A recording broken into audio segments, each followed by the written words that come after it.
దేవా నా దేవా నన్ను విడనాడితివెందుకు చెవినీయవే నా దేవా నా దేవా నన్ను విడనాడితివెందుకు చెవినీయవే నా ప్రార్థనకు అనికేక వేసావా శిక్షననుభవిస్తూ అనికేక వేసావా శిక్షననుభవిస్తూ పరలోక మార్గం సిద్ధము చేస్తూ పరిశుద్ధ సిద్ధము చేస్తూ పరిశుద్ధతలో పరిపూర్ణుడా ఉన్నత గుణ సంపన్నుడా పరిశుద్ధతలో పరిపూర్ణుడా ఉన్నత గుణ సంపన్నుడా శ్రేష్ఠుడా ధ్యానించుచుంటివి సిలువపై పలికిన విలువైన నీ మాటలు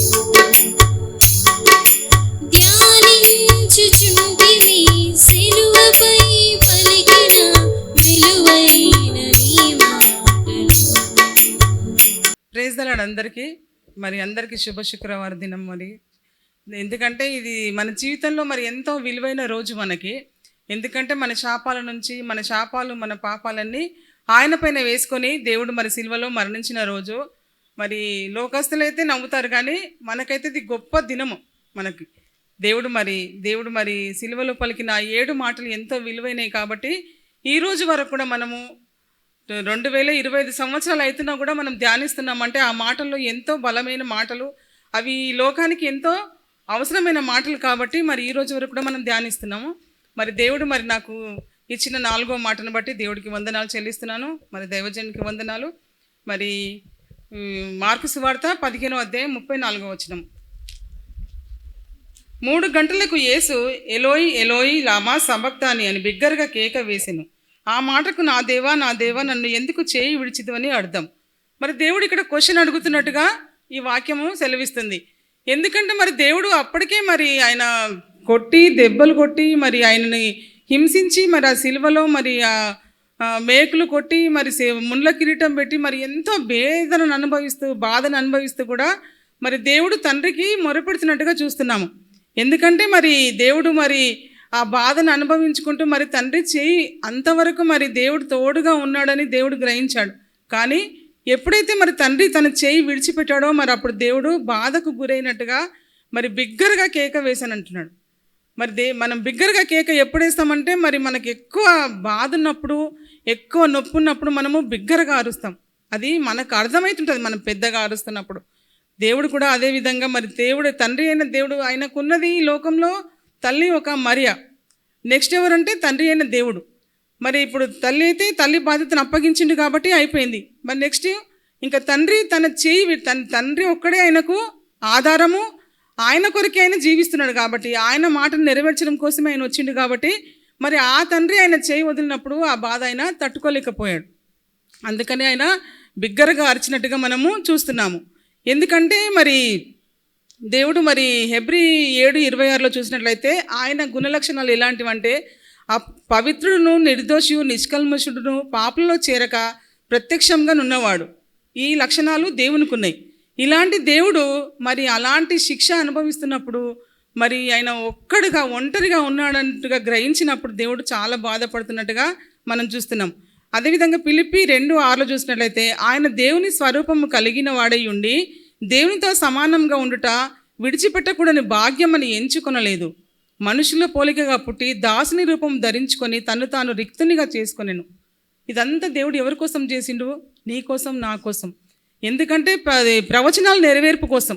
ఎందుకంటే పాత నిబంధనలో అన్ని ప్రవచనాలు, కొత్త నిబంధనకు వచ్చే వరకు దేవుడు ఈ లోకంలో జన్మించి ఆ ప్రవచనాలన్నీ నెరవేర్చినట్టుగా మనము చూస్తున్నాం. అదేవిధంగా యోహాను సువార్తలో దేవుడు ఒక మాట అంటాడు, నన్ను పంపినవాడు నాకు తోడై ఉన్నాడు, నన్ను ఒంటరిగా విడిచిపెట్టాడు. దేవుడు ఈ విషయానికి ఇక్కడ యోహాను సువార్తలో చెప్తున్నాడు ఏంటంటే తండ్రి నాకు ఎప్పుడు కూడా నన్ను వదిలిపెట్టాడు, కానీ ఇక్కడికి వస్తే ఏమైంది? విడిచిపెట్టినట్టుగా చూస్తున్నాం. ఇక్కడ దేవుడు ఏమని, నా తండ్రి నాకు తోడుగా ఉన్నాడు కాబట్టి నేను ఒంటరిని కానంటున్నాడు. కానీ ఈ వచనంలో ఏముంది, తండ్రి నా చెయ్యి ఎందుకు నువ్వు విడిచిపెట్టినావు అని అడుగుతున్నట్టుగా ఉంది. అయితే మరి దేవుడు అక్కడ దాసునిగా పుట్టి మరి ఆయన దేవుడు మరి సర్వ మానవాళి కోసము నువ్వు చనిపోవాలి, ఈ సమస్తము ఈ పాపం నుంచి శాపం నుంచి ప్రజలకు విడుదల కావాలంటే నువ్వు ఆ లోకంకి వెళ్ళి చనిపోవాలనేది దేవుని ఆజ్ఞ. కానీ ఏది కూడా తూచా తప్పకుండా దేవుడు పాటించినట్టుగా చూస్తున్నాం. ఒక మాదిరికరమైన జీవితం జీవించి ఆయనలో పాపము శాపము దోషము ఏది కూడా లేదు. నాలో ఎవరైనా పాపం చూపించగలరా అని క్వశ్చన్ అడిగింది.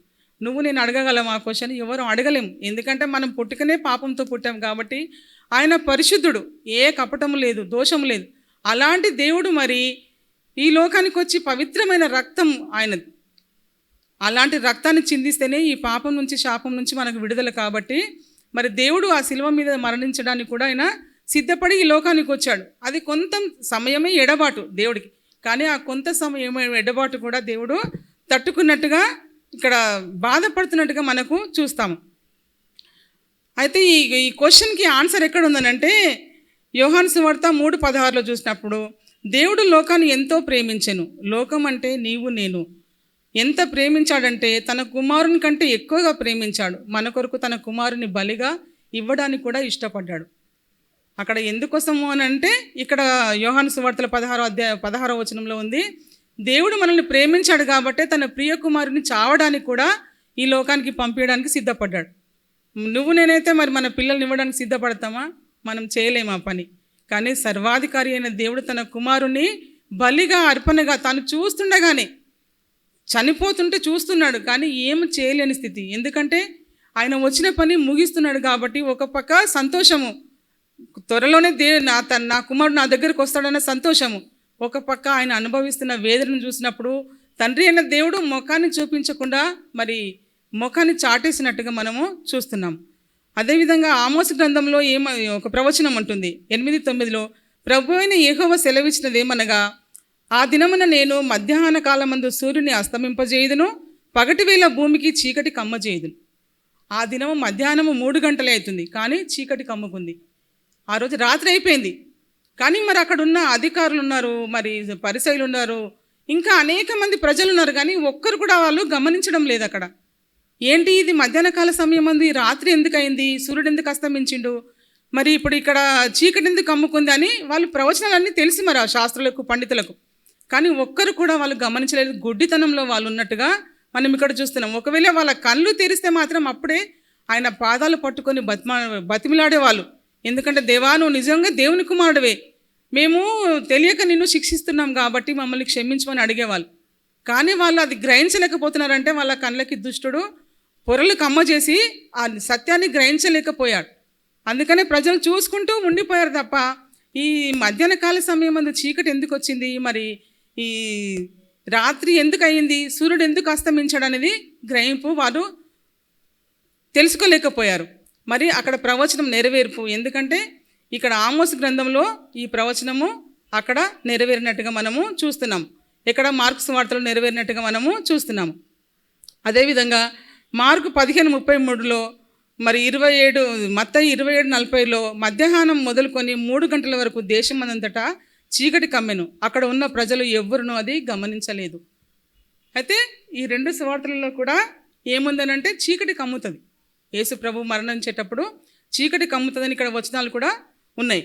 కానీ వాళ్ళెవ్వరు కూడా ప్రజలు గ్రహించినట్టుగా మనం ఇక్కడ చూస్తలేము. అదేవిధంగా ఆయన పరిశుద్ధుడై ఉండి మన పాపంలోని శాపంలోని తనపైన వేసుకున్నాడు కాబట్టి ఆయన పాపిగా ఎంచబడ్డాడు. అందుకోసమనే తండ్రి ఆయనను విడిచిపెట్టాడు. ఎందుకంటే తండ్రి పాపిని క్షమిస్తాడు కానీ పాపాన్ని క్షమించాడు. ఆయన ఇప్పుడు మన పాపాలను వేసుకున్నాడు కాబట్టి పాపిగా ఎంచబడ్డాడు అక్కడ. అందుకోసమనే దేవుడు, తండ్రి అయిన దేవుడు కుమారుని చేయి వదిలిపెట్టినట్టుగా మనము చూస్తున్నాం. అదేవిధంగా మొదటిగా ఈ పాపము ఏదెను తోటలో నుంచి సర్పం వల్ల ఇది ఎంటర్ అయింది. ఆ సర్పం ఎప్పుడైతే ఏదెను తోటలో ఆదామవ్వ మధ్యలోకి వచ్చిందో అక్కడ ఈ పాపం స్టార్ట్ అయింది. కానీ దానికి ఎండింగ్ ఎప్పుడంటే పరిశుద్ధుడైన దేవుడు ఈ లోకానికి వచ్చి తన పవిత్రమైన రక్తాన్ని చిందించినప్పుడు, ఆ శిలువలో మరణించినప్పుడు, అప్పుడు మరలా మనం ఆ దేవుడికి దూరమైన ప్రజలము మరలా దేవుడికి దగ్గరయ్యే విధంగా దేవుని మరణమే దానికి సాదృశ్యంగా ఇక్కడ చూడవచ్చు. అదేవిధంగా మన ఎడబాటును దేవుడు తొలగించాడు తన మరణం ద్వారా, మరలా తండ్రికి దగ్గర చేసినట్టుగా మనం చూస్తున్నాము. అదేవిధంగా దేవుడు మన చెయ్యి విడిచిపెడితే మనం బతకడము చాలా కష్టం. ఎందుకంటే మన ఆపదలు, మన కష్టాలు, మన బాధల్లో కూడా మనము చెప్పుకునేది మన ఒక్క దేవుడికే. ఒక సమస్య గురించి 100 మంది 1000 మంది ప్రార్థిస్తాం, దేవుడు వినకుండా ఊరుకుంటాడా? వెంటనే ఆ సమస్యను తీర్చే దేవుడుగా మన దేవుడు ఉన్నాడు. మన దేవుడు చాలా గొప్ప దేవుడు. అయితే దేవుడు ఏమంటున్నాడంటే, దేవుడు ఒక్కసారి మన చేయి విడిచిపెట్టినంటే మనము చాలా వేదనకు లోనైపోతాం. అందుకోసమని మనము చేయి విడిచే పనులు ఏమీ చేసుకోకుండా మనము జాగ్రత్త పడ్డము, అది మనకెంతో శ్రేయస్కరంగా నేను అనుకుంటున్నాను. అదేవిధంగా ఆదికాండం, ఒకవేళ దేవుడు చెయ్యి విడిస్తే మన జీవితాలు ఎలా ఉంటాయి అనే దానికి ఎగ్జాంపుల్ తీసుకున్నట్లయితే ఆదికాండము 4వ అధ్యాయం 14వ వచనం కయ్యూను గురించి ఆలోచించినప్పుడు, హేబేలు బలి స్వీకరించిన దేవుడు కయ్యూని బలిని స్వీకరించలేదు. అప్పుడు ఆయన రక్తము భూమిలో నుంచి మొరపెట్టినప్పుడు మరి దేవుడు ఆయనకు బలమైన శిక్ష విధిస్తాడు కయ్యూనికి. ఆ శిక్ష వేయించినప్పుడు, నాడు ఈ ప్రదేశం నుండి నన్ను వెళ్ళగొట్టితివి, నీ సన్నిధికి రాకుండా వెలివేయబడి దిగులు పడుచు భూమి మీద దేశదిమ్మరినై ఉందును. అంటే ఇంకా ఆయన దేవుడి సన్నిధికి వచ్చినట్టుగా కనిపిస్తలే, తిరుగుతూనే ఉన్నాడు ఆయన.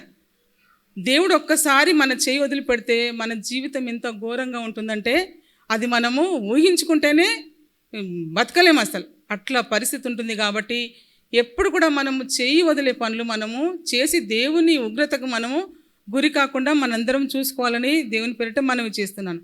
అదేవిధంగా న్యాయాధిపతుల గ్రంథంలో 16:20లో చూసినట్లయితే సంసోను చూసినట్లయితే మరి ఆయనను కూడా నాజరు చేయబడినవాడు, కానీ దేవుడి కాయస్కరమైన జీవితంలోకి వెళ్ళిపోయాడు. మరి వెంటనే మరి అతని కళ్ళు పీకేసి మరి గానుగ చుట్టుముట్టు ఆయనను ఎద్దులను తీసేసి ఆయనను కట్టి ఆ గానుగ చుట్టూ తింపినట్టుగా చూస్తాం. ఇప్పుడు ఎంత ఘోరమైన పరిస్థితి.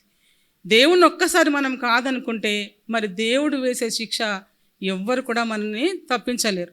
అందుకే దేవుని ఉగ్రతకు మనము గురి కాకుండా మనం మెలకువ కలిగి మరి దేవుడి సన్నిధిలో నిలబడే వారిగా మనం ఉండాలని మరి నేను దేవుని పేరిట మనవి చేస్తున్నాను.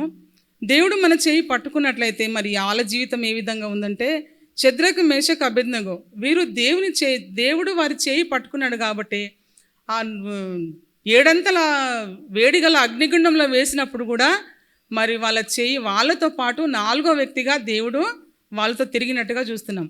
మరి వీళ్ళ జీవితం చూసినప్పుడు మరి ఇలాంటి జీవితం జీవించాలని దేవుడు మన నుంచి కోరుకుంటున్నాడు.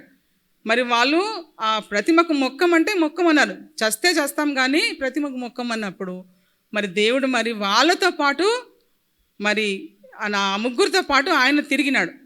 ఆ మంటలో వాళ్ళ ఒక్క వెంట్రుక కూడా కాలిపోలేదు. మరి దేవుడిని చేయి పట్టుకున్నప్పుడు జీవితాలు ఈ విధంగా ఉంటాయి. అదేవిధంగా దానియేలును చూసినట్లయితే దానియేలు కూడా సింహం బోన్లో వేసిండు. ఆయన చేసిన తప్పు ఏమీ లేదు. అక్కడ ఏముందంటే ప్రార్థన చేసిండు, ప్రార్థన చేయొద్దు అంటే ప్రార్థన చేసిండు. దానికి సింహం బోన్లో వేసినప్పుడు మరి సింహాల నోర్లే మూయించిండు దేవుడు. ఆయనకు మాత్రం ఏమీ కాలేదు. రాజుకే నిద్ర పట్టకుండా చేసిండు. మరి పొద్దునొచ్చి రాజే పిలిచిండు ఆయనను, నువ్వు నమ్ముకున్న దేవుడు నిన్ను రక్షించిండా అని అడిగిండు. ఆయన చెయ్యి పట్టుకున్నప్పుడు మన జీవితాలు ఇంత అద్భుతంగా ఉంటాయి. మనం కూడా ఆ విధంగా జీవించినప్పుడు దేవుడు ఎంతగానో సంతోషిస్తాడు, మన జీవితాలు కూడా ఎంత ఫలభరితంగా ఉంటాయి. అదేవిధంగా యెషయా 53:6లో చూసినట్లయితే మనం అందరం గొర్రెల వలె త్రోవ తప్పితిమి. గొర్రెలు ఏ విధంగా త్రోవ తప్పిపోతాయో ఆ విధంగా మనకు త్రోవ తప్పిపోయినప్పుడు అదే అధ్యాయంలో 53:10లో అతన్ని నలగగొట్టుటకు యెహోవాకు ఇష్టమాయను. ఆయనకి ఇష్టమైంది కాబట్టి ఇదంతా జరుగుతుంది. ఎందుకంటే దేవుడు ఒక ప్రణాళిక ప్రకారంగా ఆయనను భూమిపైకి పంపించాడు కాబట్టి మరి నల్లగొడుతున్నాడు. ఆయనని నల్లగొట్టడానికి ఇష్టపడ్డాడు. ఇంకా రక్షించేది ఎవరు లేరు. అందుకోసం మన దేవుడు అక్కడ ఒంటరిగా చాలా ఫీల్ అయినట్టుగా మనం ఈ వాక్యంలో చూస్తాము. ఆయన శిలువ యాగం ద్వారా ప్రవచనాలు నెరవేర్పు జరిగింది. మనకు పాప శాపాలు తొలగిపోయి నిత్య రాజ్యానికి వారసులయ్యే విధంగా దేవుడు ఆ మరణం ద్వారా మనకు గొప్ప మేలు చేసినట్టుగా మనము చూస్తున్నాము. దేవుని కుమారుని చేయి విడిచినాడు కాబట్టి దేవుడు మన చేయి పట్టుకున్నాడు. ఆ రోజు ఆ గొప్ప కార్యం జరిగింది కాబట్టి దేవుడు మన చేయి పట్టుకొని మనం నడిపించడానికి ఒక మార్గాన్ని చూపించడానికి దేవుడు మరి తను వచ్చిన కార్యం నెరవేర్చుకొని మరి మనల్ని తన బిడ్డలుగా చేర్చుకొని తన రాజ్యానికి వారసులుగా చేసుకున్నాడు. దేవుడి చిన్న వాక్యం దీవించింది.